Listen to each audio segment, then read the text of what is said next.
sampai saat ini masih berani dengan tegas menyatakan bahwa ini bukan melanggar hak anak, tapi memenuhi hak anak untuk tumbuh dan berkembang optimal, begitu. KDMI sudah menjadi satu fenomenal ya. Dia memiliki kemampuan untuk membuat kebijakan-kebijakan, langkah-langkah nyata di dalam menyelesaikan sebagian problematik. Ini yang sering saya katakan, model BNI dia inovatif. Assalamualaikum warahmatullahi wabarakatuh. Bismillah, alhamdulillah, wassalatu wassalamu ala rasulillah, amma ba'du. Selamat berjumpa kembali di AJ Dakwah TV. Semoga kita semua senantiasa diberikan kesehatan dan keberkahan oleh Allah Subhanahu wa Ta'ala. Amin ya Allahu ya Rabbal Alamin. Di video kali ini kita akan membahas tentang dua orang profesor. Yang profesor ini sangat mendukung program yang diselenggarakan oleh Kang Deddy Mulyadi, yakni berkaitan dengan program pendidikan karakter bagi anak-anak bermasalah. Siapakah kedua profesor ini? Yang pertama adalah seorang psikolog dan juga akademisi di Universitas Indonesia dan sekaligus sebagai pimpinan dari LVAI, Lembaga Perlindungan Anak Indonesia. Beliau ini adalah Profesor Dr. Seto Mulyadi, yang lebih dikenal dan akrab dipanggil dengan Kak Seto. Lalu profesor yang kedua adalah seorang akademisi, ketua program doktoral ilmu politik Universitas Nasional atau UNAS. Beliau ini adalah Profesor Dr. Masa Jafar, atau lebih lengkapnya Profesor Dr. TB Masa Jafar. Nah, kedua profesor ini yang sangat mendukung program terutama berkaitan dengan pendidikan karakteristik bagi anak-anak sekolah, yang tentunya sementara ini program pendidikan karakteristik ini diikuti oleh anak-anak yang memiliki masalah berkaitan dengan masalah tawuran, berkaitan dengan masalah merokok dan minuman keras, dan lain sebagainya dan lain sebagainya. Nah, yang sementara ini sudah dilaksanakan dan sedang dilaksanakan oleh Kang Deddy Mulyadi adalah melaksanakan pendidikan karakter yang penyelenggaraannya diantaranya di Kostra dan juga di Rindam. Dan kemudian kedua profesor ini menyatakan dukungannya dan sangat mengapresiasi apa yang dilakukan oleh Kang Deddy Mulyadi. Nah, untuk lebih lengkapnya tentang pernyataan kedua profesor ini, maka kita lihat pada video berikut ini. Saya lihat pada waktu begitu saya datang, itu mereka memang sedang, ya dalam tanda kutip, kalau dunia anak adalah bermain, tapi bermain dengan gaya-gaya dalam tanda kutip militer ya, dan yang misalnya apa teriak, kemudian apa meneriakkan yel-yel, kemudian apa berguling-guling sambil seperti sesuatu yang sangat mengasihkan begitu, meneriakkan apa suara harimau Siliwangi gitu ya, teriak, lebih keras lagi, jadi saling adu teriakan, dan jadi suasana betul-betul suasana remaja yang penuh keceriaan dan kegembiraan gitu. Tapi ada saatnya juga dijawab siap saya segala macam gitu. Nah, kemudian terus saya ikuti sampai pada saat mereka agak santai di sebuah ruangan begitu yang cukup luas. Nah, saya minta izin, boleh nggak saya berdialog lagi dengan masih boleh juga. Saya tanya siapa yang sudah punya cita-cita, siapa yang bangga sebagai anak Indonesia, mereka angkat tangan semua, dan spontan nggak lihat kiri kanan dulu atau apa begitu. Kemudian siapa yang mau jadi dokter, beberapa angkat tangan, jadi insinyur, jadi lawyer, jadi pengusaha, jadi pemain bola, beberapa angkat tangan. Terakhir, siapa yang punya cita-cita jadi anggota TNI, sekitar 75% angkat tangan. Dan semangat, kelihatan bangga sekali gitu. Dari awal saya sudah minta izin bahwa saya dari unsur perlindungan anak, ingin bahwa itu betul-betul murni, tidak melanggar hak anak. Artinya hak yang pertama adalah hak hidup, ya. Kedua hak tumbuh kembang. Artinya betul-betul memenuhi tumbuh kembang anak sebagai orang-orang yang tadi disiplin, yang calon pemimpin bangsa di bidangnya masing-masing dan sebagainya. Nah, kemudian ketiga hak perlindungan dari berbagai tindak kekerasan, termasuk kekerasan psikologis. Itu, dan terakhir juga hak didengar suaranya, hak berpartisipasi. Jadi saya juga mohon kesempatan bahwa siapapun juga mendengar suara anak harus boleh menyampaikan apa yang kurang, apa yang keliru. Misalnya waktu istirahatnya, biasanya mereka tidur 8 jam, kalau tidurnya hanya 4 jam, nah apa bisa diinikan misalnya. Jadi misalnya tidur tidak terlalu malam tapi bangun pagi. Kalau mereka tidur misalnya jam 9 saja, kalau kemudian jam 4, itu saya kira kan cukup juga kan. Artinya berapa? 4 jam, 9, 7 jam itu sudah cukup, ideal sekali itu.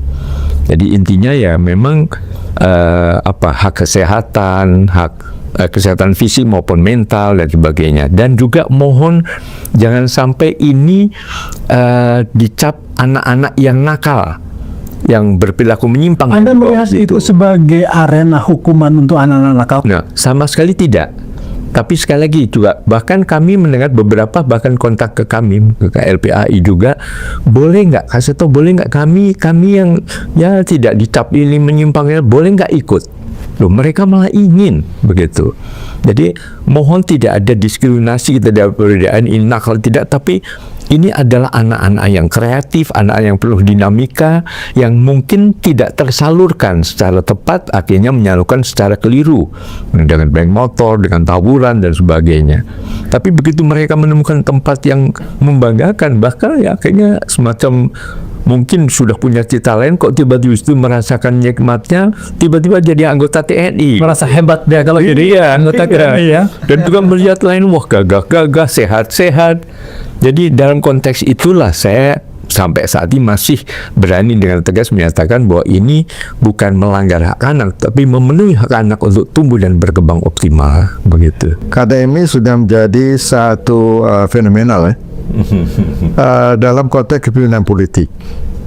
Kadang-kadang juga menimbulkan kontroversi ya dengan berbagai penafsiran. Tapi saya concern bagaimana seorang kepala daerah, seorang gubernur, dia memiliki kemampuan untuk membuat kebijakan-kebijakan, langkah-langkah nyata di dalam menyelesaikan sebagian problematik.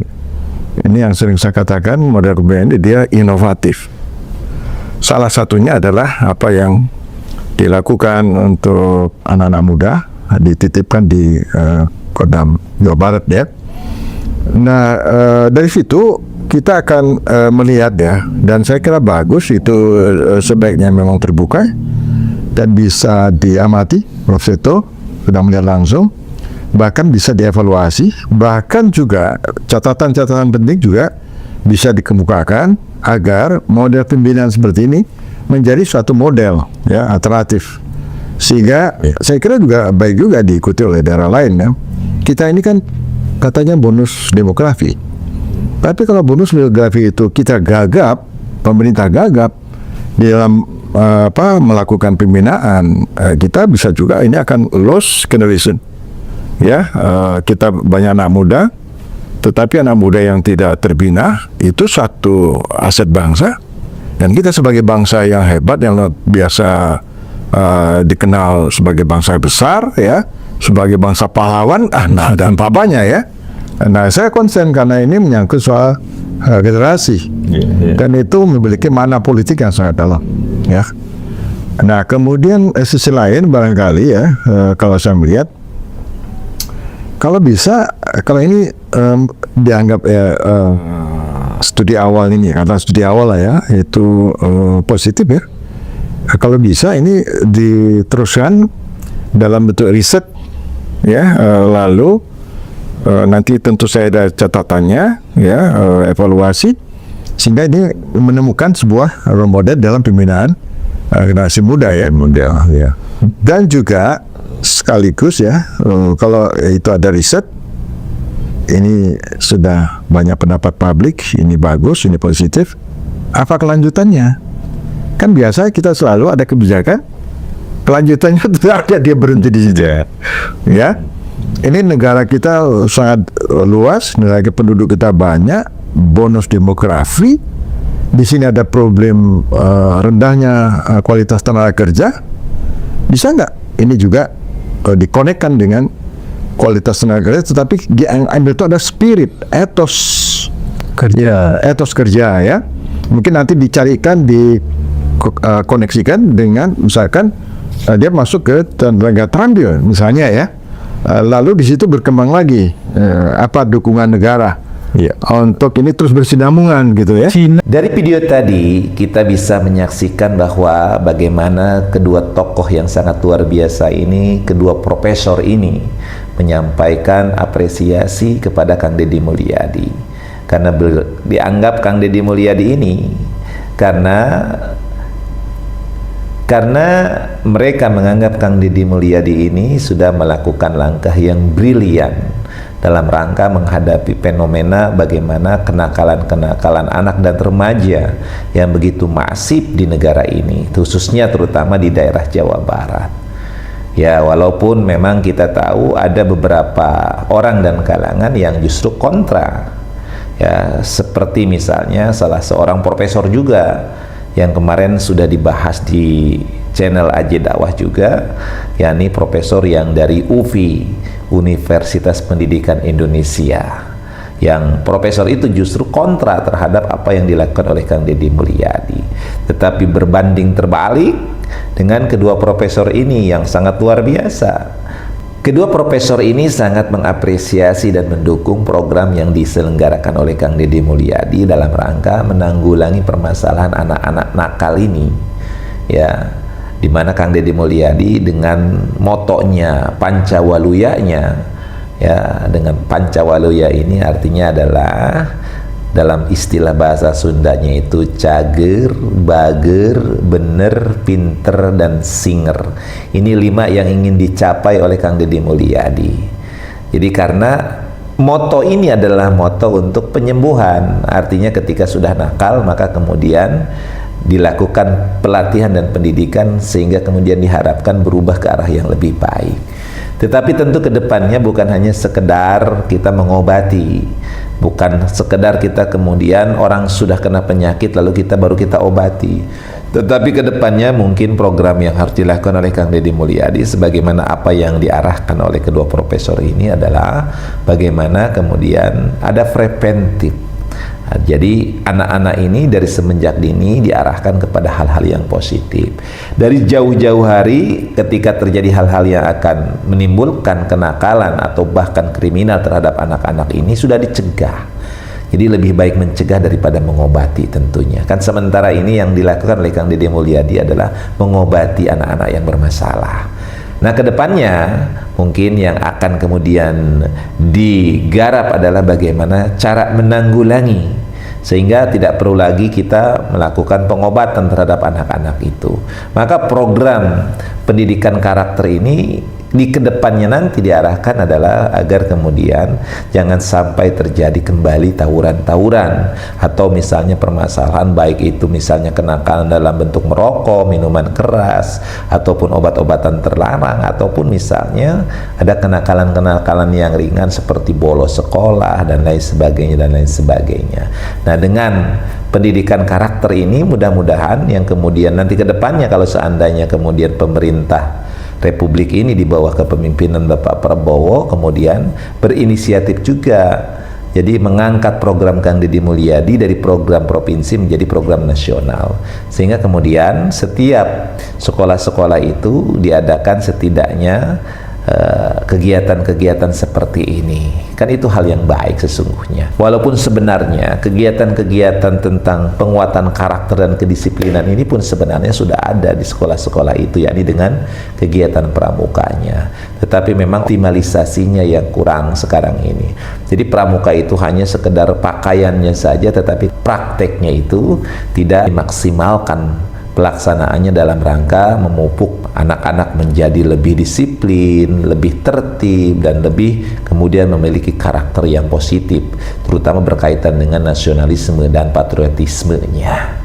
Nah, ini kedepannya mungkin bisa dielaborasi atau bisa dikolaborasi bagaimana kemudian program-program ini bukan hanya program untuk mengobati anak-anak bermasalah, menanggulangi anak-anak bermasalah, tetapi program ini justru menjadi program dalam kemudian memupuk kedisiplinan kepada seluruh anak-anak dan remaja kita.